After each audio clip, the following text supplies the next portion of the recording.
Hello, all you big, beautiful brains out there. Today, we're going to talk about consumer psychology.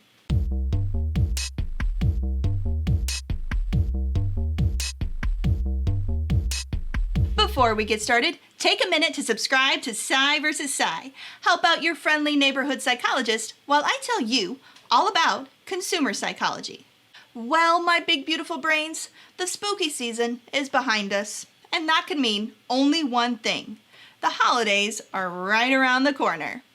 No matter what winter holidays you celebrate, this is when the entirety of the world around us begins to think about one thing and one thing only: capitalism. If you're interested in exploring just why all our minds start turning to what we can buy this time of year, then you might be interested in consumer psychology.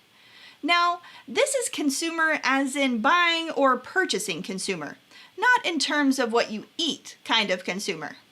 But I suppose if you're me, most of what I do buy at this time of year consists of variety packs of gummy bears. So, consumer psychologists study psychological approaches to understanding consumer behavior. So, what makes someone buy what they buy? When do they buy it? And what factors influence their buying? That means it's a complex balance of knowing about things like personality, emotion, motivation, and social factors, because all of those things influence what we consume. Consumer psychologists have to be experts in all those subjects to really try to understand what's driving behavior. The more options we have to buy, the more important consumer psychology becomes to the world and also to major companies who are starting to devote more time and effort and corporate funding into understanding the people who buy their products. Companies are starting to notice that psychological principles can help them sell more, better, and faster.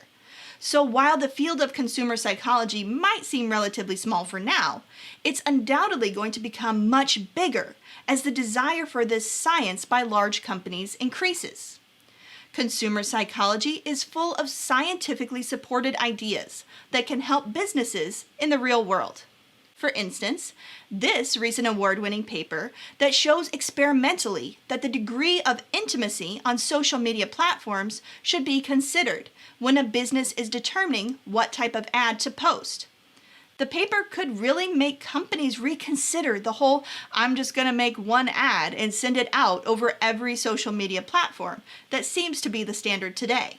Or take a look at this paper that looks into why touch might be more important to the brand experience than previously thought, especially when it comes to luxury brands. A paper like this can really make you consider not only store design and layout, but might also make luxury brands want to reconsider their current status on product accessibility. Probably shouldn't be selling products that rely on people's sense of touch without them getting to touch the product. Probably the weirdest thing about consumer psychology is that you always hear how limited the job options are. As a psychologist, that seems strange. I mean, buying things is a major behavior that we all do frequently. If psychologists really want to study human behavior, shouldn't this be a much more popular and employable field? Well, in reality it is, but in the real world, consumer psychologists go by lots of different names. One big field employing a lot of consumer psychologists is market research. Take a look at this job I found in a quick search for market research from a certain incredibly popular beverage services corporation. They're looking for someone who knows about qualitative and quantitative research measures, someone who's good at executing research design, someone with a strong statistics background. They even specifically mention that you need to be able to use SPSS, the statistical tool most psychologists learn to use in their statistics courses. This post may be titled differently, but they're looking for a consumer psychologist. The employment options are definitely not limited in consumer psychology, but just as in many other psychological areas, you have to know what key terms to look for in job searches. For consumer psychology, try looking at marketing, social media administration, advertising, or look for specific companies who need to know who is buying or using their products and services. Think big corporations or industries, or even governmental agencies. All of these places are using science to figure out how to best get their products to potential customers. Luckily for us, consumer psychologists are working in all kinds of fields, and that means we can rely on the science they are producing to help make a better buying experience for everyone. Now, that's not to say consumer psychology doesn't have its naysayers. Here on Sci vs. Sci, we do always try to present both sides. And there are those who say of consumer psychology that it relies too much on experimental data from college-age individuals. And that criticism is really appropriate for the entire discipline of psychology. Many experiments are done by professors who can give course credit for participating in their research projects. But there is a bit of nuance here. Nuance. First, consumer psychology is all about buying power and trends, and at least here in the US, much of that is driven by the needs and expectations of younger individuals in that college age range. So, while in most disciplines, this limited environmental age range might be a criticism, in consumer psychology, it might actually be a benefit. Also, consumer psychology is increasingly being funded by industries outside of academia, for instance, market research firms or even corporations themselves. This expanding funding makes it easier to recruit participants from other age demographics. Another big criticism of consumer psychology is that the research tended to be done in artificial research settings. For instance, in an area set up to resemble a department store, where participants likely knew they were being watched.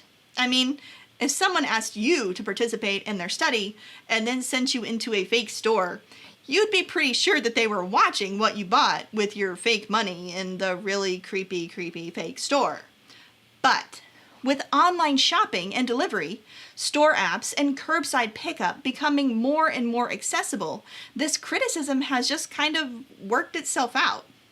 Division 23 of the APA is devoted to consumer psychology, and it has its own research journal, where many theoretical and empirical articles are published, called the Journal of Consumer Psychology. But if you're interested in finding out more about consumer psychology, I'd highly recommend visiting the website for the Society of Consumer Psychology, where you can find info about events, important news, and career information. I'll make sure to link that down below. If you enjoyed this video, hit the like button. If you want to know more about how consumer psychologists are controlling your buying behavior this holiday season, make sure you subscribe to Sci vs. Sci so you can get all of our other videos and you can learn all about the science of psychology. Until next time, keep thinking, and I'll see y'all later. Bye!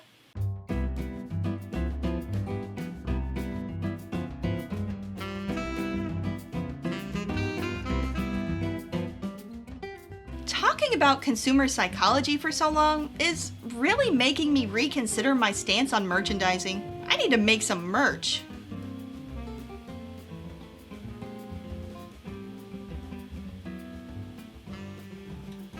Any takers?